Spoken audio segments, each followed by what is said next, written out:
मराठा आरक्षणाची मागणी घेऊन आंदोलक मनोज जरांगे पाटील हे मुंबईला जाण्यावर ठाम आहेत आणि त्यांना पाठिंबा देण्यासाठी बीड जिल्ह्यातून मराठा समाज अंतरवली सराटीकडे निघालाय।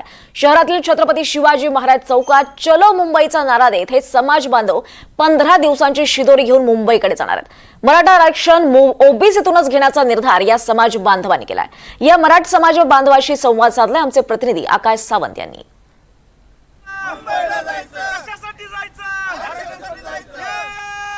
तर जिल्ह्यातून आता समाज बांधव हे आता मनोज जरांगेंना पाठिंबा देण्यासाठी आता अंतरवलीतून निघणार आहेत, मुंबईकडे कूच करणार आहेत। मराठा आरक्षणाची मागणी घेऊन आंदोलक मनोज जरांगे पाटील हे मुंबईला जाण्यावर ठाम आहेत आणि त्यांना पाठिंबा देण्यासाठी अनेक जिल्ह्यातून मराठा समाज बांधव हे अंतरवली सराटीकडे निघाले आहेत। बीड जिल्ह्यातून सुद्धा मराठा समाज हा अंतरवली सराटीकडे निघालेला आहे। शहरातल्या छत्रपती शिवाजी महाराज चौकात अगदी चलो मुंबईचा नारा द्यायला सुरुवात झाली आहे।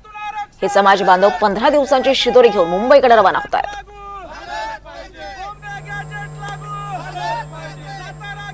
29 तारखेला मुंबईच्या आझाद मैदानावर मनोज जरांगे पाटील हे उपोषण करणार आहेत।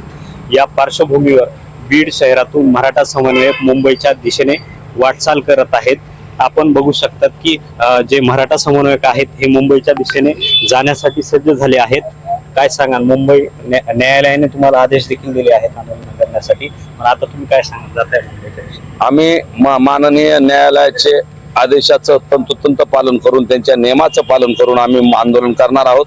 न्यायालयाने कुठेही म्हटलं नाही की इथं आंदोलन करू नका, फक्त त्यांच्या काही नियम अटी आहेत आणि संबंधित त्याची परवानगी घ्यावी हे सांगितलंय। त्यामुळे आम्हाला उद्या रात्री मनोज दादा आणि मराठा समाज मुंबईत पोहोचणार आहे। त्याच्या अगोदर छत्रपती शिवाजी महाराजांची जन्मभूमी असलेल्या किल्ले शिवनेरीवर मनोज दादा आणि सगळा मराठा समाज तिथली माती कपाळ लावून मुंबई जाईपर्यंत सगळ्या परवानग्या मिळालेल्या असतात हा आशावाद व्यक्त करून मोठ्या संख्येनं महाराष्ट्रातून गावागावातून शहरातल्या प्रत्येक वार्डातून मराठे 8-8, 15-15 दिवसाच्या तयारीने जात आहेत। कपडे असतील, राहण्याचं, जेवणाचे सगळे साहित्य, पाणी असेल किंवा पावसापासून संरक्षण करायचं साहित्य असेल, सगळ्या पद्धतीनं नियोजन झालेले आणि ताकदीनं सगळे मराठे मुंबईकडे निघालेले आहेत। गावखेड्यामध्ये बैठका घेण्यात आल्या, कशा पद्धतीने तयारी करण्यात आली, किती गाड्या जाणार आहेत?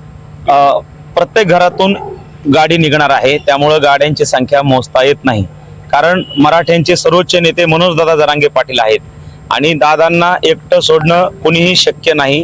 त्यामुळं आता दादांनी हाक दिलेली, आम्ही अंतरवलीत आता पोहोचत आहोत आणि सकाळी 10 वाजता तुम्ही बघाल जिकडे तिकडे जसं वारुळातून मुंग्या बाहेर निघाव्यात तसं महाराष्ट्रातल्या घराघरातून सगळे मराठे बाहेर निघणार आहेत आणि अंतरवली सराटी ते मुंबई सगळं वातावरण भगवं होणार आहे। दादांचा शब्द आमच्यासाठी अंतिम आहे, आता माघार नाही। आम्ही मुंबईला जाणार आणि आरक्षण घेऊनच परत येणार।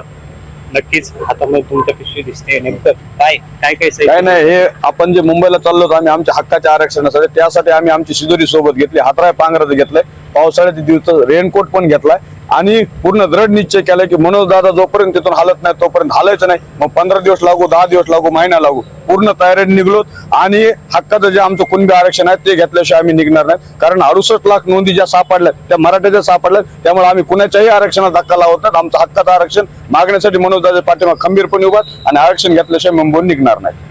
नक्कीच हे जे आंदोलक आहेत हे म्हणतायत की आम्ही न्यायालयाच्या सर्व नियमांचे पालन करून आम्ही मुंबईला जाणार आहोत आणि तिथे आंदोलन करणार आहोत। NDTV मराठीसाठी मी आकाश सावंत, बीड।